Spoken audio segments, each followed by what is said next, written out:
Welcome to பாஸ்கீஸ் ஆர். வணக்கம் சார். வணக்கம் பாலா அவர்களே. வெல்கமிங் கல்லர் கண்ணாடி ஃபேன்ஸ் டு ஆர். லைட்டா ஸ்லிப் ஆயிருந்தா கூட மேட்ச் போயிருக்குன்ற மாதிரி வந்து ஒரு இந்தியா வர்சஸ் சவுத் ஆப்பிரிக்காவுடைய முதல் ஒன் டே மேட்ச் முடிஞ்சிருக்கு சார். எப்படி இருந்துச்சு சார் ஓவரால் மேட்ச்? அதாவது இங்க நம்ம சென்னையில வந்து இந்த தித்வா ஒரு புயல் வருதுன்னாங்க, அது வரல. அதுக்கப்புறம் இப்படி திரும்பி வரல, பேர் மாத்தினாங்க. அது அப்படியே வரல. அதுக்கப்புறம் நம்ம ஃப்ரெண்ட் எக்ஸ்பர்ட் ரமணன் இருக்காரு. இப்பதான் ரீசெண்டா இன்டர்வியூ பண்ணேன், வெதர் எக்ஸ்பர்ட். அவர்கிட்ட கேட்ட ஒரு விஷயம் புரிஞ்சுது. என்னன்னா, இந்த தித்வா வந்து என்ன பண்ணி திரும்பி போயிட்டு ராஞ்சி பக்கம் வீசிருக்கு, விராட் கோலின்ற பேர்ல. அந்த புயல் அடிச்சதுலயே கொஞ்சம் ஸ்டன் ஆகிக்கிறான் சவுத் ஆப்பிரிக்கா. அதுக்கப்புறம் குல்தீப் கோல் மேட்ச். அதனால சோல்ஃபுல்லா வின் பண்ணிட்டோம். ஃபேண்டாஸ்டிக்கா இருந்தது. கட்சியில ரியல் த்ரில்லர், T20 த்ரில்லர் மாதிரி போச்சு கட்சியில. உங்களுக்கு ஒரு விஷயம் சொன்ன தெரியுமா? அந்த லாஸ்ட் வீடியோல நம்ம பேசணும். இந்த towards the end 3 overs slog இருக்குல்ல, T20 ஃபார்மேட் வேற, 50 ஓவர் ஃபார்மேட் வேற. T20ல per over 45 to win off 3 overs கூட அடிப்பாங்க. அந்த அந்த குரூவ்லயே இருப்பாங்க. இங்க அது ரொம்ப கஷ்டம் சொல்லுவாங்க. ரொம்ப கஷ்டமா இருக்கு பாருங்க கட்சியில அடிக்கிறது அந்த சேசிங் டீம். ஸோ ரெண்டு டீம்ஸுமே அவங்களுடைய தி பெஸ்ட் பர்ஃபார்மன்ஸை கொடுத்து ஒரு டஃப் ஃபைட்டை கொடுத்து நீங்கள் சொன்ன மாதிரி ஒரு இன்ட்ரெஸ்டிங் மேட்சை கொடுத்தாங்க. பட் இதில் இண்டிவிஜுவலாக நம்ம பார்த்தோம் அப்படின்னா பேட்டிங் ஆர்டரை பொறுத்த வரைக்கும் அகெயின் வித்தவுட் ரோக்கோ, இந்த ரோஹித் அண்ட் கோலின்றவங்க இல்லை அப்படின்னா நம்மளுடைய ஓடிஐ பிளேயிங் 11 அப்படின்றது வந்து எப்படிலாம் வந்து ஸ்டெபிலைஸ் ஆக போகுது அடுத்தடுத்து அப்படின்ற ஒரு கொஸ்டின் வந்துருக்கு. So will start with Virat Kohli's centuries. ஆமா. வந்து விராட் கோலி வந்து நெவர் சே டைன்னு ஒரு வார்த்தை டிக்ஷனரியிலேயே வந்து கோலியும் போட்டுருவாங்கன்னு நினைக்கிறேன். அதனால ரோக்கோ அவங்க காம்பினேஷன் வந்து கோகோ கோலா மாதிரி ரோக்கோ கோலான்னு புதுசா ஒரு ட்ரிங்க் வந்துடும் உங்களுக்கு அவங்க பேர்ல. அது மாதிரி அவங்க ரெண்டு பேருக்கும் ஒருத்தர் பார்த்தா அந்த மாதிரி ஒரு வெறி வருதா என்னதுன்னு எனக்கு தெரியல. நீங்க என்ன கலடா பண்ணாலும் அவங்க வந்துட்டாங்கன்னா அவங்களுக்கு ரெண்டு டியூவல் கெப்பாசிட்டி இருக்கு. இந்த கோயிங் இஸ் சேஃப். அப்போ ரெண்டு பேரும் கம்பைன் ஆகி ஆக்சென்ட்யூட் பண்ணினே போறாங்க அந்த டெம்போ. அவங்க கிரைசிஸ்ல ஒரு 11-3 10-3 வந்தாலும் சரி, அது ஒரு மாதிரி ஸ்டெபிலைஸ் பண்ணிட்டு அதுக்கப்புறம் ஆன்சூர் ஆரம்பிக்கிறாங்க. ஸோ அவங்களுக்கு ஏதோ ஒரு தனி மேஜிக் இருக்கு கிரிக்கெட்ல தெரியுது. விராட் கோலிக்கு வந்து நம்ம ஒன்று ஒரு சொல்லி வச்சு ஒன்று போடலாங்கிறது கிடையாது. ஒண்ணுதான் அந்த test match type of material matches ஆடும்போது அந்த ஃப்ரண்ட் ஃபுட்ல கவர்டரை மட்டும் பண்ணிருக்காங்க தவிர அதையும் கொஞ்ச நாள்ல ஓவர் கம் பண்ணி வந்து என்ன போலிங்கா தான் ஆடிடுவேன் அப்படின்னு காமிச்சு ஒரு டீம் கேம் டென்னிஸ் மாதிரி அது தனியா சோலோவா அது. சார் ரோஹித் சர்மாவோட ஒரு ஸ்டாட்ஸ் வந்து ஸ்க்ரீனில் மேட்ச் போகும்போது காட்டினா அப்போ தான் வந்து எனக்குமே அது வந்து ரொம்ப ஆச்சரியமா இருந்துச்சு சார். என்னன்னா 2019லேருந்து 2022 நடுவில் அவர் அடித்த நம்பர் ஆஃப் சிக்ஸஸை ஸ்க்ரீனில் காட்டுறாங்க சார். அந்த சிக்ஸஸை நீங்கள் பார்த்தீங்க அப்படின்னா அதுக்கும் அவருடைய இப்போ கரண்ட் அந்த பீரியட்ல அந்த 3 வருஷத்துல அவர் அடிச்ச மொத்த சிக்ஸஸே ஓடிஐ பொறுத்த வரைக்கும் 15 சிக்ஸ் தான் சார். 2023ல இருந்து இப்போ வரைக்கும் மட்டுமே 64 சிக்ஸ் அடிச்சிருக்காராம் சார். அதாவது வந்து அந்த இந்த 2 வருஷ பீரியட்ல. So is is way of approaching the game has changed. ஒரு கேப்டனா அவர் வந்த டைம்லேயே வந்து நான் கொஞ்சம் அக்ரெசிவா ஆடுவோம், அப்பதான் இந்த ஓடிஐ ஃபார்மேட்ல மினிமம் 350 400 அடிக்க முடியும்னு சொல்லி ஒன்று கொண்டு வந்தாரு. அதை ஒரு கேப்டனாகவும் அவர் தான் வந்து அதை ஒரு ஸ்டாண்டிங் இன் த ஃப்ரண்ட் அதை வந்துட்டு அவரே வந்து ஃபாலோவும் பண்ணாரு. So his way of batting not going for centuries. Because இப்போ விராட் கோலி மாதிரி ஒருத்தர் மெயின் ஸ்டே இருந்தா போதும், எனக்கு வந்து நான் மற்றவங்க மாதிரி நானும் ஆடிட்டு போயிடுறேன் டக் டக்குன்னு சொல்லி அந்த மாதிரி ஒரு ரெஸ்பான்சிபிலிட்டியை ஓன் பண்றது ரோஹித் சர்மாவை பார்க்கும்போது ரொம்ப ஆச்சரியமா இருக்கு. ஆமா, ரோஹித் சர்மா வந்து ரொம்ப ஹைப்பர் டபுள் பாசிட்டிவா இருக்கு. நம்மளுடைய கேப்டன்சி ஒண்ணு, நார்மலா கேப்டன்சி ஒண்ணு கொஞ்சம் ஷெல்லுக்குள்ள போவாங்க. ஒரு பேச்சுலர் வந்து கல்யாணமான உடனே கொஞ்சம் செலவெல்லாம் கம்மி பண்ணிப்பாரு. அந்த மாதிரி கொஞ்சம் கேர்ஃபுல்லா போகலாம், இல்லாட்டா கெட்ட பேர் வரும்ன்றது அதெல்லாம் யோசிக்காம நான் என் பேட்டிங் ஆடுறேன், டீமுடைய பேக்கிங் இருக்கு, நான் பண்ண வேண்டிய அந்த கேர் காஷன் அதெல்லாம் அவங்க பார்த்துப்பாங்க. என்னுடைய டேக் அப் விட்டுறக்கூடாது, ஏன்னா அதுதான் இன்ஸ்ட்ருமெண்ட்லாம் இருக்கு பல விக்டரிஸ்க்கு அப்படின்னு தெரிஞ்சுட்டு அந்த சிக்ஸ் இங்கேயே போறது. அது ரொம்ப ரேர் அது கிளிக் ஆகுது. இவருக்கு பக்காவா கிளிக் ஆயிடுச்சு. இந்த ஆட்டிடியூட்ல எல்லாரும் கிரிக்கெட் ஆட முடியாது. அப்படிதான் அட்டிங்கன்னா மோட்டு மெச்சினே இருக்காரு, ஆட்டினே இருக்காரு. ஸோ ரோஹித் சர்மாக்கு அந்த ஒரு யூனிக் கெப்பாசிட்டி இருக்கு.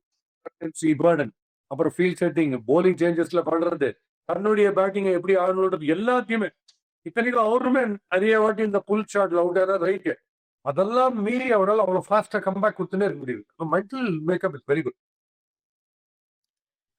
சார் நம்பர் 4ல வந்து இன்னைக்கு ஓடிஐல வந்து ஒரு பெரிய ஒரு கிட்டத்தட்ட ஆன்லைன்ல பார்த்தேன். ஒரு 500 டேஸ்க்கு அப்புறமா திரும்ப இன்டர்நேஷனல்ல வந்து இந்தியாக்காக திரும்பவும் ரெப்ரசென்ட் பண்ற ஒரு சான்ஸ் கிடைச்சது. சிஎஸ்கேவின் கேப்டன் ருத்துராஜ் கெய்க்வாட் இந்திய அணியில.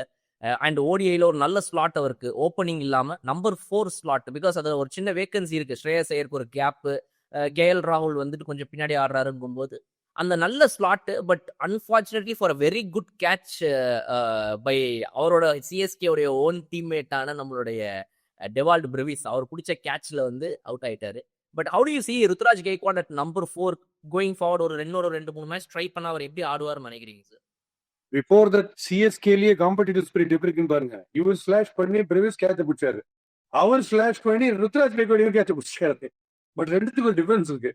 பிரெவிஸ் வந்து ஒரு டெர்பிக்கா ப்ரொஃபஷனலி காமிச்சிருந்த கேட்ச்ல, ருத்ராஜ் கெய்க்வாட் வந்து ஒரு கையில உயிலும் ஒரு கையில பாலும் பிடிச்ச மாதிரி இருந்தது. அவருடைய ஐ கேட்ச் பிடிக்கிறது ரொம்ப பேடு. அவர் வந்து கொஞ்சம் இம்ப்ரூவ் பண்ணி யாராவது சொல்லணும். அவர் பால் வர ஆங்கிள் இருந்து ஆங்கிள் திரும்பின்னு அதை பிடிச்சா போறோன்ட்டு பிடிச்ச விதம் நல்ல வேலை அதை விட்டு தான் மேட்ச் போயிருக்கும். That's one side. The other side is என்னுடைய ஆனஸ்ட் ஃபீலிங் ருத்ராஜ் கெய்க்வாடுடைய பிளேயர் அது வந்து it is determined only by initial stroke play. உள்ளுக்குள்ள வந்து நியூ பால் ஆடுறதுல அதுலதான் டக்க டக்க டக்க டக்குன்னு ஒரு 30 அடிச்சுடுவாரு. 3 4 ஒரு 6 2 6 அந்த மாதிரி. அது ரொம்ப கஷ்டப்பட்டு சிங்கிள்ஸுக்கே ரொம்ப சாட்டிஸ்ஃபை ஆயிடுற மாதிரி ஒரு பொசிஷன்ல வந்துடுறாரு தோணுது. மிடில் ஆர்டர்ல வந்தாருன்னா ஸோ அவரை வந்து ஓப்பனிங்ல ஒண்டி தான் அவர் ரன் பண்ணும். As the ball get older அவர் பின்னாடி அமிச்சிங்கன்னா அது வந்து கொஞ்சம் டிசாஸ்டர்ஸா தான் ரிசல்ட் டவுன் நான் நினைக்கிறேன். இது டெரிஃபிக் பிளைண்டர் கேட்ச் இது விட்டுடுங்க, அது சொல்ல. பட் ரன் கேட்டிங் ரொம்ப கஷ்டப்படுறாரு. ஏன்னா இந்த ப்ராசஸ் எதிரில் இருக்கிற பேட்ஸ்மேனுடைய ஸ்ட்ரைக் ரேட்டும் கம்மியாயிடும். இப்படி சிங்கிளுக்கே போயிருந்தாருன்னா லைக் விராட் கோலிக்கு ஸ்ட்ரைக் கம்மியாக கிடைச்சுன்னே இருக்கும். அந்த மாதிரி ஆடிருந்தா அதான் ப்ராப்ளம். ஸோ அப்போ ஓப்பனர் ஸ்லாட்டை பொறுத்த வரைக்கும் மிகப்பெரிய காம்படிஷன் ஏற்கனவே நிறைய இருக்கிறனால அப்போ வந்து ருத்ராஜ் கெய்க்வாட நம்ம அதில் பார்க்க முடியாது. இந்த 4 வந்து அவர் ப்ராப்பராக யூட்டிலைஸ் பண்ணலை அப்படின்னா ஓடிஐலேருந்து அவருக்கான ஒரு லாங் ஸ்டே கிடைக்கிறதுக்கான வாய்ப்புகள் ரொம்ப கம்மின்னு புரிஞ்சுக்கலாமா சார்? ஏன்னா மசில் பவர்ல 6 அடிக்கிற கெப்பாசிட்டி இருக்கிறவங்க மிடில் ஆர்டர்ல வருது பெட்டர். லைக் மேக்ஸ்வெல் மாதிரி, டேரல் மிச்சல் மாதிரிலாம், ரசல் இந்த மாதிரி. இவர் மோர் ஆஃப் எலிகன்ஸ் இல்ல, டச் ஆர்டிஸ்ட் மாதிரி கிளைடிங்ல பியூட்டிஃபுல் டைமிங்ல கிடைக்கலாம இருக்கும்போது அந்த பவர் பிளேயர் சமயத்தில் அவர் வரதான் பெட்டர் எனக்கு தெரிஞ்சு. அண்ட் இனிஷியலி இவர் வரும்போது ஸ்பின் ஆடுற பொறுமை அவர் கிடையாது. ஃபாஸ்ட் போலிங் ஆடிட்டு 45 not out 15 not out spin effortless ஆடுவார். உள்ள வரும்போதே எக்ஸ்பின்னர்லாம் இருந்தா Ruturaj Gaikwad is not comfortable. அதனால நாட் அட் ஆல் பேசபிள். ஆனா வேற வழி கிடையாது. I have to prove at number 4 அவர் பண்ணிதான் அந்த மாதிரி ஒரு சிச்சுவேஷன்ல மாட்டினார். சார் ஆக்சுவலாக ஸ்ரேயஸ் ஐயர் தான் வந்து இந்த ஸ்லாட்டுக்காக ரொம்ப நாளாக நம்ம கண்டினியூஸாக ஒரு period of last few years விளையாடிட்டு இருந்தார். பட் அவருக்கு இப்போ ஒரு திரும்ப ஒரு இன்னும் எவ்வளோ நாள் கழிச்சு ஒரு திரும்ப ஓடிஐக்கு வருவார் அப்படின்ற ஒரு இன்ஜுரி இஷ்யூனால அவர் இருக்கிறார். அப்படி இருக்கும்போது டீம்ல உள்ள இருக்கிற அடுத்த சீனியர் பேட்டர் இந்த பொசிஷனுக்கு நல்லாவே விளையாடிட்டு இருந்தவர் யாருன்னு பார்த்தோம் அப்படின்னா இன்னைக்கு பிளேயிங் லெவன்லேயே இருந்த கேஎல் ராகுல். அண்ட் அவருடைய நம்பர் 4 பொசிஷன்ல ஓடிஐயில் அவருடைய ஸ்டாட்ஸ் நம்ம எடுத்து பார்த்தோம் அப்படின்னா he is averaging over 50 over 50 plus average வந்து நம்பர் 4ல வச்சிருக்காரு. At 5th position also holds average of 50 plus. Almost ரொம்ப க்ளோஸ் சார் இஸ் நம்பர்ஸ். ஆனா நம்பர் 6ல is ODI average is just 43. நீங்க வந்து you are not a man of numbers, இதெல்லாம் பார்க்க மாட்டீங்க தெரியும். பட் இருந்தா வந்து சொல்றேன், அந்த number 6 position for a player like KL ராகுல் ஜஸ்டிஃபையபிள் நீங்க நினைக்கிறீங்களா? கரெக்டா? ஆமா, ஓப்பனிங் ஸ்லாட்லயே ஒரு லெவன் இருக்கு உள்ள வரத்துக்கு. அந்த மாதிரி இருக்கும்போது எக்ஸ்ட்ராடனரி வாசிட்டிலிட்டி இருக்கிறது வந்து கேஎல் ராகுல் தான். இங்க நம்பர் 9 வாஷிங்டன் சுந்தர் அப்படியே இருந்துக்கிறார். அதே மாதிரி எந்த டவுன்ல வச்சாலும் அமிச்சாலும் நான் அட்ஜஸ்ட் பண்ணி ஆடுவேன்னு ஒரு ஆடுறது வாஷிங்டன் சுந்தர். டெய்லண்டா நீங்க அமிச்சாலும் 3 6 அடிப்பேன். ஃப்ரண்ட் T20ல நம்பர் 3 என்ன அமிச்சு பவர் பிளேயர் ஆடுறதாலும் 6 அடிப்பேன். அப்படி ஆடுறாரு இல்லையா? அண்ட் ஃபுல்லா டிஃபென்ஸ் வச்சு நான் டிராவும் ஆக்குவேன்னா கேஎல் ராகுல் கேட்டகரியில வந்துட்டு இருக்கிறது வாஷிங்டன் சுந்தர் தான். ஸோ கேஎல் ராகுல் கேன் அட்ஜஸ்ட். அதர்ஸ் கார்டு இருந்துச்சு, அவர் அதை சாக்ரிஃபைஸ் பண்ணிதான் வேற வழி கிடையாது. இண்டிவிஜுவலா தன்னோட ஸ்டாட்ஸுக்கு ஆடாம அவர் என்னையுமே டீம் கேம் தான், டீம் பிளேயர் தான். அவருடைய டெக்னிக்கல் எஃபிஷியன்சி வேற யாருக்குமே கிடையாது. நேற்றுலாம் பிச்சு கொஞ்சம் ஓகே இருந்தது. பேட்டிங்க்கு கஷ்டமா இருக்கும்போது அந்த டாப்ல நிக்கிறது டாப் நாட்ச் பிளேயர் அப்படின்னா அது கேஎல் ராகுல் தான். அவர் பரவாயில்ல, வேற வழி கிடையாது. Sacrifice for the others, for the youngsters. Sir இப்போ ஒரு லெஃப்ட் ஹேண்ட் பேட்டர் அப்படின்ற ஒரு விஷயம் வந்து நம்ம ஓடிஐல இந்தியன் டீமுக்கு இருந்துட்டே இருந்துச்சு சார். அட்லீஸ்ட் என்னோட நாலேஜ் படி பார்க்கும்போது ஒரு கங்குலி வந்து மெயினாக டாப் 3-4ல வந்து கங்குலி வந்துருவாரு. அதுக்கப்புறம் பார்த்தீங்கன்னா ஒரு பீரியடுக்கு அப்புறம் Yuvraj Singh was the mainstay for ஒரு left hander inside the 3-4 fight இந்த பொசிஷனில். அதுக்கப்புறம் Suresh Raina was holding that position. After Suresh Raina நம்மளுடைய இந்திய டீம்ல வந்து ஒரு லெஃப்ட் ஹேண்டரை இன்னும் வந்து மிடில் ஆர்டர்ல கண்டுபிடிக்க முடியல அப்படின்னு நான் நினைக்கிறேன். How do you see that sir? ஆமா, அது நீங்க சொல்றதை ஒத்துக்கிறேன்னா, ஏன்னா அதுதான் சொன்னேன், அந்த க்ளோஸா அந்த லைன்ல வந்துட்டு இருக்கிறது வாஷிங்டன் சுந்தர் தான் நான் சொன்னேன். Beat any format, beat any situation, is able to adapt. அதனால ரெசிலியன்ஸ் இருக்கு, லாங் இன்னிங்ஸ் ஆடுறதுக்கும் சரி, குவிக் ஃபயர் 50 அடிக்கிறதுக்கும் இருக்கு. அதனால எனக்கு தெரிஞ்சு அவரை ஒழுங்கா மதிச்சு 11ல கேரண்டியா வச்சுன்னே இருந்தாங்கன்னா அந்த ஸ்பாட் அவர் பிடிச்சிருவார். இப்ப நான் சொல்றது ரொம்ப டூ ஏர்லி மாதிரி இருக்கும், பட் அந்த டைப்ல இருக்கிற டெம்பரமெண்ட் இருக்கிற ஒரு லெஃப்ட் ஹேண்டர் வேற யாரும் நான் பார்க்கல இன்னும். மீதி பேர்லாம் ஸ்ட்ரோக்ஸுக்கு போக ஆரம்பிச்சுன்னா போயினே இருக்காங்க. இவரால் கொஞ்சம் கப் பண்ணி ஆட முடியுது, அதான் இருக்கும். சார் ஒரு டாப் 5 பேட்டர்ஸ்ல இருக்கக்கூடிய அளவுக்கு வந்து வாஷிங்டன் சுந்தர் கிட்ட அத்தனை வேரியேஷன்ஸ் ஆஃப் ஷாட்ஸ் அண்ட் எத்தனை விதமான I am not degrading him sir. அவருக்கு வந்து நல்ல டேலண்ட் இருக்கு, அவருடைய பேட்டிங் ஆவரேஜ் எல்லாமே இருக்கு. பட் ஒரு டாப் 5ல இருக்கக்கூடிய பேட்டருக்கான எல்லா எபிலிட்டியும் அவர்கிட்ட இருக்குது நீங்க நினைக்கிறீங்களா? Like against the odds of any bowlers he can bowl any because நமக்கு 5க்குள்ள வைக்கிறோம் அப்படின்னா அது எல்லாத்தையும் பார்க்கணும்ல சார், அதுக்காக கேட்குறேன். அவராவது ஒரு ஷேட் எக்ஸ்ட்ரா கேலிபர் இருக்கிறவர் யாருன்னு பார்த்தீங்கன்னா அக்சர் பட்டேல். அவனு சொல்றேன், டஃபஸ்ட் கண்டிஷன்ஸ் கண்ணா அப்படின்னா பால் டர்ன் ஆயிட்டு சீம் ஆயிட்டு ஸ்பின் ஆகும்போது இந்த T20 கூட நீங்க அந்த ஃபைனல்ஸ்ல பாருங்க, திடீர்னு போது ஒரு ஏதாவது டவுன் அனுப்புவாங்க நம்பர் 3, அங்க போயிட்டு ஒரு 50 அடிப்பாரு. அண்ட் இந்த மீதி பேர்ல ஒவ்வொரு உடம்பு அடி வாங்கிட்டு ஓவரா சீன் போடும்போது சர்வ சாதாரணமா லெஃப்ட் விடுறது, மிடில் ஆட்ரி கேஷுவலா சிங்கிள்ஸ் போடுறது, டெம்பரமெண்ட் ரெண்டுமே மிஸ்டர் கூல் தான். வாஷிங்டன் சுந்தரா இருக்கட்டும், ஒரு அக்சர் பட்டேலா இருக்கட்டும், ரெண்டு பேருமே சேலஞ்சிங் கண்டிஷன்ஸ்ல ப்ரூஃப் ஆடுவாங்க. அதான் நம்ம அக்சர் பட்டேல வச்சுக்கிட்டு இருக்குமே ரொம்ப ரொம்ப டாப் பேட்டர். ரெண்டு பேருடைய போலிங்கை விட அவங்களுடைய பேட்டிங்ல நீங்க நம்பிக்கை இருக்கு. சாம்பியன்ஸ் ட்ராஃபில இதே மாதிரி நீங்க சொன்ன மாதிரி அவரை ஃபுல் அண்ட் ஃபுல்லா நம்பர் 5ல ட்ரை பண்ணிட்டே இருந்தாங்க. After that only KL Rao will come at 6 மாதிரி ட்ரை பண்ணாங்க. அது that was working out well in Dubai and conditions. இப்போ வாஷிங்டன் சுந்தர், அக்சர் பட்டேல், ஜடேஜா இது போன்ற வீரர்களை தாண்டி நானும் ரொம்ப யோசிச்சு பார்த்தேன் சார். ஒரு left hander who can actually be a very good பிளேயர்னா இந்த நிதிஷ் ராணான்னு ஒருத்தர் இருந்தார் சார் ஒரு டைம்ல. அவரோட பீக்ல இருக்கும்போது மேபி சுரேஷ் ரெய்னா இந்தியன் டீம்ல இருந்து போன உடனே அந்த டைம்ல மேபி நிதிஷ் ராணா போன்ற பிளேயரை உள்ள கொண்டு வந்திருந்தா அவர் நர்ச்சர் ஆகி மேபி ஒரு நல்ல பிளேயரா டிரான்ஸ்ஃபார்ம் ஆயிருப்பார் நம்ம ODI சைடுக்கு. பட் அந்த டைம்ல அவர் விட்டுட்டனால இப்போ அவரே வந்து T20லயே அவர் ஒழுங்கா விளையாடுறது இல்லை. ஸோ அதனால அவரை மிஸ் பண்ணிட்டாங்கன்னு அது தோணுது sir. could be, but I think நமக்கு வந்து டெர்த் ஆஃப் டேலண்ட் கிடையாது, வந்துட்டே இருக்காங்க. ஓப்பனிங்ல சூரியவம்சி ஒருத்தர் அடிக்கிறாரு, அபிஷேக் சர்மா ஒருத்தர் அடிக்கிறாரு, குழந்தைனர். இப்போ ஒவ்வொரு டவுனுக்குமே ஒவ்வொரு 11 இருக்கும். ஓப்பனிங் ஸ்லாட் ஒரு 11, நம்பர் 3க்கு ஒரு 11 அப்படி இருக்கு. அதனால நமக்கு ரொம்ப ரொம்ப கிஃப்ட் இருக்கு. சம்டைம்ஸ் தலைவலி கூட பெஸ்ட் 11 எது அடிக்கிறது தெரியாம போயிடும். So do you feel that there is too many all-rounders? Because நிறைய பேர் இப்போ பேசிட்டு இருக்காங்க அதை பத்தி, ரவி சாஸ்திரி or somebody கும்ப்ளே நிறைய பேர் பேசுறதை நான் பார்த்தேன் 2-3 நாள். அதனால கேட்குறேன், do you feel that there is too many all-rounders in the side? அதுல ஒன்றும் தப்பே கிடையாது. ஒண்ணுமே புரியல எனக்கு. இந்த 20 ஓவர்ஸ்ல முதல் ஓவர் அந்த லெஃப்ட் ஹேண்டர் வரும்போது இவர் அனுப்பலாம். ஏன்னா இவர் கொஞ்சம் ரைட் பக்கம் அப்படி ஊறி ஊறி நடப்பாரு, இவர் தான் அவர் எடுப்பாரு. அவர் 2 சிக்ஸஸ் விக்கெட் கீப்பர் அவர் போலிங் போட்டு சொல்லலாம். ஏன்னா 6 அடிக்கும் போது இவர் இப்படியே நம்ம யோசிச்சு கிரிட் ஆட முடியாது பாரு. அதனால ஆல்ரவுண்டர் என்ன தப்புன்ற இப்ப தேவைப்படுது. கடைசி 20 இருக்கு டச்ல சிராஜ் வந்து நம்ம அந்த ஒரு மேட்ச் போச்சு இல்ல, ஒரு டெஸ்ட் மேட்ச் இங்கிலாந்துல, சிராஜ் இப்படி ரைட் சைட்ல நவுந்து போய் போட்டுட்டானாரு. அப்ப அந்த சமயத்துல நான் ஒரு ஆல்ரவுண்டர் இருந்தா தான் நல்லது. அப்ப நீங்க வந்து இல்ல பியோர் போலர் 4 பேர் வச்சுக்கணும் அப்படின்னு சொல்லிட்டு லாஸ்ட் 32 4 பேர் 0 அவுட். பரவாயில்லையா சார்? அவங்க எப்படி சார் பேட்டிங் ஆடுவாங்க? அவங்க பியூர் போலர் சார்.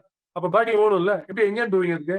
அப்ப எல்லாரும் ஆல்ரவுண்டரா இருக்கிறதா நல்லது, ஒன்றும் தப்பு இல்லைன்றேன். என்ன பெரிய ஸ்பெஷலிஸ்ட் அங்க போய் ஆடுற பால் நீங்க கரெக்டா ஆடணும், அவ்வளவுதானே.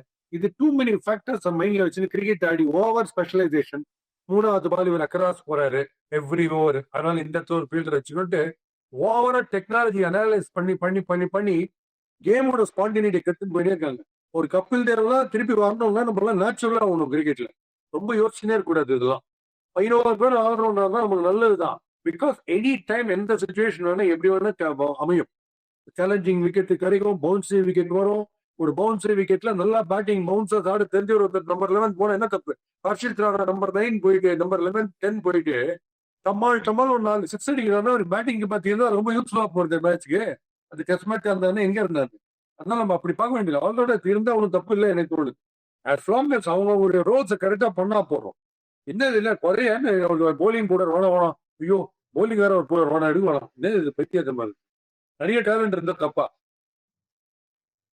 சார் இதுக்கு முன்னாடி இந்த கேள்வி யாரும் கேட்டதில்ல சார். இப்ப கேட்கறாங்க. எனக்கு என்னமோ ஏன் தோணுதுன்னா, பிஃபோர் தட் ஈவன் இதே மாதிரி 5 பியூர் பேட்டர்ஸ வச்சுட்டு 6 அண்ட் 7 வந்துட்டு ஆல்ரவுண்டர்ஸ் நம்ம விளையாடிருக்கோம். அண்ட் 8ல இருந்து ஃபுல் பவுலர்ஸ் விளையாடிருக்கோம். இதே காம்பினேஷன்ல. பட் அது எப்ப நடந்திருக்கு அப்டின்னா, நம்பர் 6ல வந்து ஹார்திக் பாண்டியா விளையாடுவாரு. இப்போ வாஷிங்டன் சுந்தருக்கு பதிலா அந்த இடத்துல ஹார்திக் பாண்டியா இருக்கும்போது, they had the faith that he is equally talented in bowling and batting. 2த்துலயுமே சளைச்சவரே கிடையாது இவரு அப்படின்னு. ஸோ ஒரு சவுத் ஆப்பிரிக்கால ஜாக் காலிஸ் இருந்த டைம்ல வந்து அவர் நம்பர் 3ல விளையாடுவாரு. அவர் பவுலரா அப்படின்னு நமக்கு தெரியும். அப்படி பவுலிங் போவார் அவர். ஸோ அந்த மாதிரி கபில் தேவ் மாதிரி ஒரு ஸ்டைல்ல ஹார்திக் பாண்டியா இருந்தப்ப there was not a problem sir.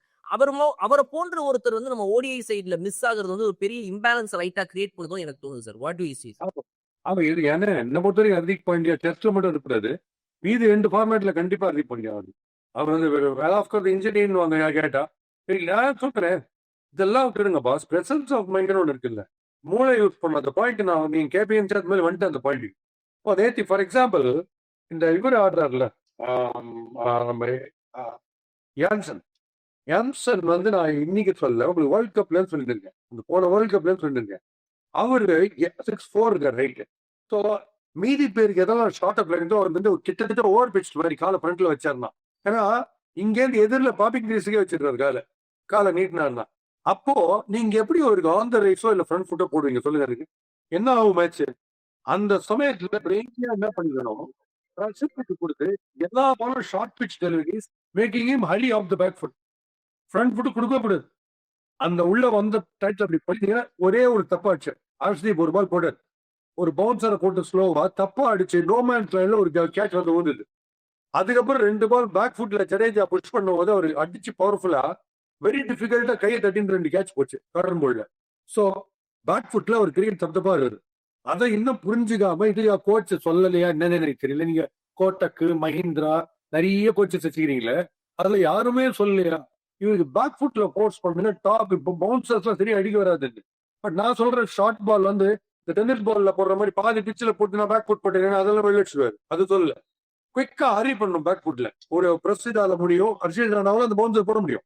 போடாம ஃப்ரண்ட் ஃபுட்ல போட்டு போட்டு போட்டு கொண்டு எங்கேயோ விட்டாங்க. மேட்ச் நோ கான்டெஸ்ட் டெரிஃபிக் கான்டெஸ்ட மாத்தி விட்டாங்க அந்த இடத்துல. அங்க அதை பண்ணிக்கணும், அதை நம்ம பண்ணல. நல்ல வேளை குல்தீப் ஒரே ஓவர்ல மேட்சை மாத்தினார் அந்த 2 விக்கெட்ல. அவர் பியூட்டிஃபுல்லா பெஸ்கியும் எடுத்துட்டு பெர்விக்ஸையும் எடுத்தாரு பாருங்க. அது ரொம்ப பியூட்டிஃபுல், ரொம்ப ரொம்ப வைட்டலான ஓவர் ஆகி போச்சு. Sir Harshit Rana stepped up and played is nice games. ஒரு ஜஸ்பிரிட் பும்ரா இல்ல, ஒரு சிராஜ் இல்ல அப்படின்ற மாதிரி ஒரு சிச்சுவேஷன்ல வந்து இன்னைக்கு வந்து சூப்பர்பா பிளேயிங் லெவன்ல தன்னுடைய பொசிஷனை வந்துட்டு ஆடி கொடுத்தாரு sir. Is wicket taking was so good. சொல்லுங்க சார். நம்ம ஒரு probably 1.5 to 2 years back Bumrah அவைலபிலிட்டியை ஓரளவுக்கு ஈடு கட்டுறதுக்கு ஹர்ஷித் ராணா ஏன்னா மூளையோட போடுற ஸ்லோ பவுன்சர்ஸ் சொன்ன ஒரு வீடியோல அது அவருக்கும் வந்துச்சு. நம்ம பாராட்டினது ரொம்ப பாதப்பட ஆரம்பிச்சாரு திடீர்னு. அதுக்கப்புறம் இப்ப திருப்பி அந்த அந்த டைப்ல போடுறாரு. இப்ப அந்த ஃபர்ஸ்ட் ஸ்பெல் ஒரு பிரில்லியன். அண்ட் அவருக்கு வந்து நேத்தி உண்மையிலே நல்லா தான் போட்டாரு. அந்த பவுன்சர்ஸ் இன்னும் கொஞ்சம் எஃபெக்டிவா போடணும். இந்த மாதிரி பிளேயருக்கு எடுக்க யாரும் ரொம்ப வைட்டலும் 6 அடிச்சுட்டு இருக்கிறவங்களுக்கு பவுன்சர் போட்டு தான் ஆகணும். ஏன்னா அவங்க அப்பதான் மிஸ்டேக் பண்ணுவாங்க. நீங்க ஃப்ரண்ட் ஃபுட் கொடுத்தீங்கன்னா பிச்சில் ஒன்றும் இல்லை, வச்சு வாங்கிடுவாங்க எப்படி போட்டாலுமே. So Harshit Rana very very crucial role. நேற்று மேட்ச் அவங்களுக்கு டிமோரலைஸ் ஆனது காரணம் ஹர்ஷித் ராணாவுடைய ஃபர்ஸ்ட் ஸ்பெல். அண்ட் செகண்ட் வந்து குல்தீப்புடைய ஸ்பெல். Thank God. அதுக்கப்புறம் கட்சியில் நல்லா போட்டுக்கிட்டு ஒரு மாதிரியா ஒரு டென்ஷன் கிரியேட் பண்ணிட்டோம்னு வச்சுங்க. 2019 to win of 2 overs வந்து மெஸ்அப் பண்ண வச்சிட்டோம் பியூட்டிஃபுல்லா. அவங்களோட பாஷ் வந்து டெரிஃபிக் ஆக்டர், ரொம்ப டேஞ்சரஸ் பிளேயர் தான். அதான் அந்த 8 for 9ல கூட ஃப்ரண்ட் ஃபுட்டுக்கு ரீச்ல பால் போடக்கூடாதுன்ற டீப் எக்ஸ்ட்ரா கவருக்கும் டீப் பாயிண்ட் வச்சு அவுட் ஸ்கொயர் கட்டுக்கு போட்டுருங்க. ஸ்கொயர் கட்ல பிஸ்தாலாம் ரொம்ப நிறைய பேர்லாம் கிடையாது இன்னைக்கு இருக்கிற சினாரியோ. ஸோ அந்த மாதிரி போடுறது பெட்டரே தவிர ஒரு விக்கெட் ஒன்று திருப்பி இன்னொரு விக்கெட்டுக்கு போடலாம் நீங்க போட்டீங்கன்னா மேட்ச் போயிடும். இட்டு தான் கேர்ஃபுல்லா இருக்கணும் லாஸ்ட் ஓவர்ஸ்ல. சார் ஹர்ஷ்தீப் சிங் அவர் வந்துட்டு அவரோட பார்ட் பிளே பண்ணாரு sir. Towards the end of the spell அவங்க கொஞ்சம் நல்லா அடிக்க ஆரம்பிச்சதுக்கப்புறம் அவரோட செகண்ட் ஸ்பெல் தேர்ட் ஸ்பெல்ல கொஞ்சம் வந்து இக்கானமிக்கலா இல்லாம நம்ம இந்தியன் பவுலர்ஸ் போயிருந்தாலும் கூட ஓவராலா வந்து Harshdeep and Harshit Rana the combination. And முக்கியமா 2 வைட்டல் விக்கெட்ஸ் ஹர்ஷ்தீப் எடுத்து கொடுத்தாரு. ஸோ ஹர்ஷ்தீப்போட பவுலிங் எப்படி இருக்குது சார் ஓடிஐல பார்க்கும்போது உங்களுக்கு? வெரி வைட்டல் பிகாஸ் அந்த வைட்டல் விக்கெட்ஸ் எடுக்கிற கெப்பாசிட்டி ராணாவுக்கும் இவருக்கும் இருக்கு. ஏன்னா ஒரு ப்ராப்ளம் யாருக்கு வந்து அவுட் ஆஃப் சிலபஸ் காணாம போச்சு, யாருமே போட தெரியல. அப்படி இருக்கும்போது இவர் கொஞ்சம் ஸ்லோ யாருக்கு சொல்ற அளவுக்கு போடுவார் ஹர்ஷிப். அண்ட் ஹர்ஷிப் அந்த பவுன்சர் நான் எதிர்பார்த்த மாதிரி கரெக்டா போட்டது. அது பேட் லக்கு நோமேன்ஸ் லேண்ட்ல போய் அது கேட்ச் வந்துருது, இல்லைன்னா முதல்ல பொருள் மாதிரி இருப்பாங்க அவங்க. அதனால இப்ப இந்த இந்த மாதிரி இன்டர்நேஷனல் லெவல்ல ஒரு சவுத் ஆப்பிரிக்கா மாதிரி டஃப் டீம் நீங்க திரும்பி வராங்க பாருங்க, 11-3 டெரிஃபிக்கா வராங்க மேட்சுக்குள்ள. அப்படி வரும்போது ஒரு பும்ரா ரொம்ப மிஸ் பண்றோம். ஏன்னா யாருக்கு போறதுக்கு ஆளே இல்லை. Every time second spell Bumrah வரும்போது யாருக்கர்ல ஒரு போல்டு ஒரு எல்பி இப்படி வரும், அது வரவே மாட்டேங்குது. அந்த பிரேக் த்ரூ வரணும்னா நம்ம ஃபாஸ்ட் பவுலர்ஸ்ல ஒன்னு மெனசிங் பவுன்சர் இருக்கணும், இல்ல டெட்லியஸ்ட் யார்கர் இருக்கணும். ரெண்டுமே இல்லைன்னா நம்ம என்ன பண்றது? அது அங்கதான் வீக்கா இருக்கு, ரொம்ப கடைசியில கண்டெய்னிங் ரொம்ப வீக்கா இருக்கு. So we are having to rely on spinners. Left off spinner 65 run கொடுத்தாலும் பரவாயில்ல 10 ஓவர்ல.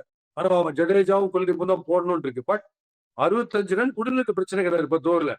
குல்தீப் மாதிரி 4 விக்கெட் எக்ஸ்ட்ரா பண்ணணும் மேட்ச் நம்ம கையில. ஏன்னா பாதி சைடு அப்டேஷன் அர்த்தம். ஏதாவது ஒண்ணு பண்ணணும். எக்கானமியில கொஞ்சம் ஃபால்ட், ஆனா விக்கெட் எடுத்துடணும், ஒரு 3 வைட்டில் விக்கெட் எடுத்துடணும் அந்த மாதிரி. சார் ஜஸ்பிரிட் பும்ராவுடைய இந்த ஒரு ஒரு ஒரு டிபேட்டில் போயிட்டே இருக்குது சார். அவர் வந்து எந்த ஃபார்மெட்டை கான்சென்ட்ரேட் பண்ணணும், பிகாஸ் அவருக்கு இந்த பேக் இஷ்யூ இருக்குதுன்றது கன்ஃபார்ம் ஆயிடுச்சு, எல்லாம் தெரிஞ்சு போச்சு, ஒர்க்லோட மேனேஜ்மெண்ட் எல்லாம் புரிஞ்சு. So is it the high time for him to quit one format at least அப்படின்ற மாதிரி ஒரு கேள்வி எழுந்திருக்கு சார் ஆன்லைன்ல. அதை பத்தி உங்ககிட்ட கேட்கணும்னு நினைக்கிறேன். Perfect. Back is always an issue. ஓடி வரும்போதே இந்த பால் ஒன்னும் ஆகாது இல்லைன்னு நினைச்சுக்க ஒரு தாட் ஓடிக்கிட்டே இருக்கும் மைண்ட். நான் leg spin and medium pace போட்டுக்கிறது தான் சொல்றேன். முட்டியில ஒரு ப்ராப்ளம் வந்தது, அந்த முட்டி எங்கேயாலும் திரும்பிட போறதோடு ஒரு பயத்திலே வரும் ரன்னப்ல. அதனால இந்த பயம் 24 பாலுக்கு மட்டும்தான் இருக்கும் T20 ஆனா. அதை இப்ப தோனி வந்து 19th ஓவர் வர மாதிரி மிஞ்சி போனா நான் ஒரு 7 பால் ஆடணும் அப்படின்ற மாதிரி. ஸோ பிசிக்கல் ஸ்ட்ரெயின் கம்மி, அப்படி கம்மியா இருக்கும்போது லாஞ்சிவிட்டி அதிகமா இருக்கும் அப்படிங்கிறது T20ல பெஸ்ட். 4 ஓவர் 24 பால் என்னுடைய பெஸ்ட் போடுறது எப்படி, 60 பால்ல நான் ஒரு 40 பால் கரெக்டா போடணும், எதுல ஸ்ட்ரெயின் ஜாஸ்தின்னு நமக்கே தெரியும். அந்த ஆங்கிள் பார்க்கும்போது அவர் T20ல மட்டும் பிக்ஸ் ஆகிக்கிறது பெட்டர், வேற எதுலையுமே வருவது. T20 அண்ட் ஓடிஐ கூட வேணான்றீங்களா? ஓடிஐல வந்து 10 ஓவர் போடணும். 10 ஓவர் ஃபர்ஸ்ட் போடணும், முதல்ல 4 ஓவர், அப்புறம் ஒரு 6 ஓவர் ஸ்லாக்ல வந்து போடணும், 50 ஓவர் ஓடணும் ஃபீல்டிங்க்கு. இவ்வளோ இருக்கே பிரச்சனை. அப்ப இன்னும் ஜாஸ்தி வேரண்டியர் ஆயினே இருக்கும்ல. நீங்க சேஃப் கார்ட் பண்ணணும்னா நான் சொல்றதான் முடியும். டிரைவ் ஃபார் கேட் தான் தலைவா ஒரே வழி. ஒத்துப்பாங்க பாருங்க. இந்த அடுத்த சம்மருக்குள்ள வந்துட்டு பாருங்க இந்த matter. Sir last question sir about India's team லைனப்ல இந்த வாஷிங்டன் சுந்தருக்கு ஒரு இடம் கொடுக்குறாங்கன்றது எனக்கு சந்தோஷம் சார். பட் ஆனால் அவருக்கான பவுலிங் ஓவர்ஸை கொடுக்கவே மாட்டேங்கிறாங்கன்றது ரொம்ப வருத்தமாக இருக்குது சார். பிகாஸ் அவரை போன்ற ஒரு பவுலரை நமக்கு ஒரு ஆஃப் ஸ்பின்னர் இவர் தான் டீம்ல மெயின் இருக்கிறாருங்கும் போது அவருக்கான கோட்டா ஆஃப் ஓவர்ஸ் எந்த மேட்ச்லையுமே கிடைக்கவே மாட்டேங்குது. அப்படிங்கும்போது வந்து அப்போ அவர் எதுக்கு இப்படி இவர் யூட்டிலைஸே பண்ண மாட்டேங்கிறீங்க? பிகாஸ் இப்போ ரவிச்சந்திரன் அஸ்வின் இல்ல, எல்லாரோட கண்ணுமே இவர் பக்கம் திரும்புது, வாஷிங்டன் சுந்தர் பக்கம். பட் டெஸ்டா இருந்தாலும் சரி, ஓடிஐயா இருந்தாலும் சரி, அவருடைய ஃபுல் கோட்டாவே நீங்க போட விடல. அப்படிங்கும் போது ஒரு பவுலருடைய கான்பிடன்ஸ்ங்கிறது வந்து அந்த இடத்துல எப்படி சார் இருக்கும்? இன்டைரக்டா அவருக்கு ஒரு சேவர் பண்ணிருக்காங்க. அஸ்வின் அளவுக்கு ரெப்பர்டுவார் ரொம்ப கிடையாது, ரேஞ்ச் கிடையாது போலிங்ல வெரைட்டிஸ் வாஷிங்டன் சுந்தருக்கு. ஓகே, பிஃபோர் இஸ் இன்ஜரி ரொம்ப எஃபெக்டிவா இருந்தார். ஷைன் இருக்கிற பால் எல்லாம் பவர் பிளே எல்லாம் போடுறாரு. அப்ப நான் சொல்றேன், இப்போ வந்தாலும் வெரைட்டி இல்ல போலிங்ல, ரொம்ப ரொம்ப ஸ்டாண்டர்டா ஒரே டைப்ல போட்டு இருக்காரு மெக்கானிக்கலா. அப்படி இவங்க கொடுக்காம இருந்தாங்கன்னா அது எப்படி ஹெல்ப் ஆகும்னா, இவங்க எப்படின்னு உங்களுக்கு போலிங் கொடுக்குறது இல்லை. நம்ம ஆடுற பேட்டிங் கரெக்டா நம்ம எந்த டவுன் அடிச்சாலும் பண்ணிட்டு இருக்கோம். என்ன பண்ணணும், ஃபுல் ஃபோக்கஸ் ஃபுல் ஃபிளெஜ்டா பேட்ஸ்மேனாவே இறங்கிடலான்றது நல்லது. ஏன்னா ஒரு main batter, main step of Indian team as a batter வந்து அது போலிங் கொடுக்காட்டாலும் பரவாயில்ல. இன்ஃபேக்ட் நல்லதுதான் இருக்கு அவர் பண்றது. இந்த ஆல்ரவுண்டர் கேள்வியோட நான் ஸ்டார்டிங்ல கேட்டேன் சார், இதுக்காக தான் சார் கேட்டேன். இப்போ ஹார்திக் பாண்டியா அப்படின்னா they use him completely as a bowler and as a batter, both ways அவங்க யூஸ் பண்ணிடுறாங்க. அப்படிங்கும்போது ஜடேஜா வந்து பாத்தீங்கன்னா இன்னைக்கு வந்து அவருடைய பேட்டிங் எபிலிட்டியை காட்டிட்டார், பவுலிங்லயும் 10 ஓவர் அவருக்கு கொடுத்துட்றாங்க. ஸோ அப்படி இருக்கும்போது அந்த ஒரு ஆல்ரவுண்டர் யூஸ் பண்றதை யாருமே கேள்வியாவே கேட்கறது இல்லை சார். பட் ஆனா நீங்க வாஷிங்டன் சுந்தரமா ஒருத்தர் எடுத்து மேட்சுக்கு மேட்ச் பவுலிங் யூஸே பண்ண மாட்டேங்கிறீங்க, வெறும் பேட்டிங் யூஸ் பண்ணும்போது தான் the question arises, then you can go for a specialist batterல. அதுதான் again I'm coming on to it. அதான் அவங்க எப்படியுமே வாஷிங்டன் சுந்தரை பொறுத்த வரைக்கும் ஒரு எசென்சியலி பேட்டரா தான் இப்ப எடுத்துட்டு இருக்காங்க. எனக்கு தெரிஞ்ச ஒரு போலரா எடுக்கிறது, அவர் போலிங் போட்டு விக்கெட் எடுத்து டெஸ்ட் மேட்ச்ல டக்கு டக்குன்னு இன்ட்ரோட்ஸ் கிரியேட் பண்ணாருன்னா ஃபென்டாஸ்டிக், நல்ல விஷயம்ன்றவங்களே தவிர பிரைமரியா ஒரு போலரா அவர் அவங்க எடுக்கிறது இல்லைன்றது என்னுடைய எண்ணம். ஓகே, மீதி பேர் எல்லாருமே ரொம்ப மோசமா போட்டா சரி, ஒரு பிரேக் த்ரூ வாஷிங்டன் சுந்தரை கொடுத்து பார்க்கலாம் அப்படின்ற ஒரு மைண்ட் செட்ல தான் இருக்காங்க. Sir last question about India's batting. இப்போ நம்ம சுப்மன் கில் உள்ள வந்துட்டாருனா, ஸ்ரேயஸ் ஐயர் திரும்ப உள்ள வந்துட்டாருனா, the ODI playing 11 looks fantastic. Shubman Gill and Rohit Sharma will open. Number 1 டவுன்ல நம்ம விராட் கோலி இருக்கிறாரு. அடுத்து Shreyas Iyer at number 4. KL ராகுல் at Shreyas Iyer at 4 and KL ராகுல் அட் 5. பட் ஆனால் இந்த விக்கெட் கீப்பர் பேட்டர் இடத்துல வந்து பார்த்தீங்கன்னா கேஎல் ராகுல் அகைன் அண்ட் அகைன் இந்த விக்கெட் கீப்பராக யூஸ் பண்ணும்போது நீங்கள் போன டோர்னமெண்ட்ல கூட ஐசிசியில் சொல்லியிருந்தீங்க விக்கெட் கீப்பராக வந்துட்டு கேஎல் ராகுல் நிறைய கேட்சஸ் விட்டுட்டே இருக்கிறாரு அப்படின்னு சொல்லி. ஸோ நம்ம கீப்பருக்கு வந்து இப்போ ஒரு த்ரூ ஜுரேலா, ரிஷப் பந்த் ஓடிஐல ரொம்ப வந்து bad stats and bad numbers வச்சிருக்காரு சார். ஸோ அப்போ நம்மளுடைய விக்கெட் கீப்பர் பேட்டரா யாரை தான் சார் கொண்டு வருது? இன்னும் the hunt is going since 2019. Who is your next Mahendra Singh Dhoni? Mahendra Singh தோனியே இன்னைக்கு அந்த டாபிக் எடுக்கணும்னு நினைச்சு நீங்க எடுத்தீங்க. அந்த ராஞ்சி பக்கம் போனாலே அந்த திடீர்னு ஒரு பினிஷிங் நமக்கு வந்துடும். தோனியுடைய பினிஷிங் வைப்ஸ் வந்துடும். இன்னைக்கு ப்ரூஃப் அந்த மேட்ச் நம்ம ஜெயிச்சிட்டோம். கட்சியில தோனியோட வைப்ஸ் தான் ஹெல்ப் பண்ணிருக்கு அந்த ஊர்ல. நெக்ஸ்ட் கீப்பருக்கு நம்ம ஹண்ட் பண்ற வரைக்கும் கேஎல் ராகுலே பண்றது தான் பெட்டர். ஏன்னா கேஎல் ராகுலுடைய கீப்பிங்னால ஒரு மேட்ச் போச்சுன்ற ஒரு சுச்சுவேஷன் இன்னும் வரல. அதுக்கு ஏன்னா அவரு நான் பிஹைண்ட் த ஸ்டம்ஸ் ஒரு 10-15 yards பின்னாடி நின்று மீடியம் பேசுறத பிடிக்கிற கேட்ச் எல்லாம் பிரமாதமா பிடிக்கிறது. அதுல ஒன்றும் டவுட் இல்லை. எனக்கு அவர்கிட்ட இருக்கிற ஒரே பை நேற்று கூட பாருங்க, ரொம்ப கஷ்டமான ஒரு கேட்ச் ஹெல்மெட் கிட்ட மறைக்க வந்து அந்த ஒரு பிடிச்சார் ஒன்று அப்படியே பிடிச்சாரு. எனக்கு ஒரே பயம் அந்த left arm spinner down the leg side வரும்போது ஸ்டம்ப் பக்கத்துல நிற்கச்சு அதோட கேதரிங் அதெல்லாம் ரொம்ப ரொம்ப ஒரே கொஸ்டனபிளா இருக்கு. அதுதான் ரொம்ப ஃபால்ட் அதுல. அதுதான் அவர் கொஞ்சம் ஃபைன் டியூன் பண்ணும். ஸோ அதை பத்தி ரொம்ப ஃபோக்கஸ் பண்ணாம கேஎல் ராகுல் கீப் பண்ணிட்டு பேட்டிங் ஆடுறது தான் பெஸ்ட் என்னை பொறுத்த வரைக்கும். இப்போ தனியா ஒரு கீப்பர் திருப்பி அது எல்லாம் அப்படியோ ஆல்ரவுண்ட் எடுக்கிறதா, போலர் எடுக்கிறதா, முதல்ல இருக்கிற பேட்டரை தூக்கிறதா, அது திருப்பி எடுத்தாலும் வழி வரும். அது வரைக்கும் இப்படியே போறது bet. Right, okay sir, thank you so much for joining. ஒரு சூப்பரான ஒன் டே மேட்ச் நம்ம பார்த்துருக்குறோம். நம்மளை வந்து ஒரு 100 ஓவர் இன்டாக்டாக உட்கார வச்சு பார்க்க வச்சதுக்கே வந்து முதல்ல இவங்களுக்கு தான் வாழ்த்துக்கள் சொல்லலாம் சார். பிகாஸ் இந்த ரோஹித் அண்ட் கோலின்ற ஒருத்தன் உள்ள வந்துட்டாலே நம்மளோட மைண்ட் எல்லாம் உள்ள வந்து ஓகே பார்ப்போம்ப்பா இவங்க 2 பேருக்கு நம்பி அப்படின்னு. அதே மாதிரி வந்து we'll see how it goes in the next matches. எப்படியுமே நம்ம வெளில போக இல்லையா, அதனால வந்து நம்ம இங்கே தான் கேள்விப்பட்ட ஐஎன்டி ரொம்ப கோவத்துல இருக்கலாம். எப்ப நாள் சொன்னாலுமே அந்த புயல் கரெக்டா வரமாட்டேங்குதுன்னு சொல்லிட்டு அடுத்த நாள் புயலை கேன்சல் பண்ணிட்டாங்கன்னு கேள்விப்பட்டேன். எவ்வளவு தூரத்துக்கு உண்மைன்னு தெரியல. பட் நம்ம கிரிக்கெட் புயல்லாம் நம்ம பார்த்துட்டு நம்மளுடைய காமெடி புயலோட சேர்த்து என்ஜாய் பண்ணுவோம். நம்மளுடைய ஃபேவரட் RRR. இதுல இந்த கௌதம் கம்பீர் கோவமா சார்? இந்த மாதிரி வந்து என்ன நீங்க வந்து அவர் தான் டீம்லயே விளையாடுறது இல்ல, நீங்க வந்து ரவி சாஸ்திரியை விட்டு ரவி சாஸ்திரி டாஸ் போட போகும்போது welcome to Ranchi, Dhoni land இந்த பினிஷர் மகேஷ் தோனின்னு கௌதம் கம்பீருக்கு முகம் இல்லையா, கண்ணாடி எல்லாம் மாட்டிக்கிட்டு மறைச்சுக்கிறாராம்.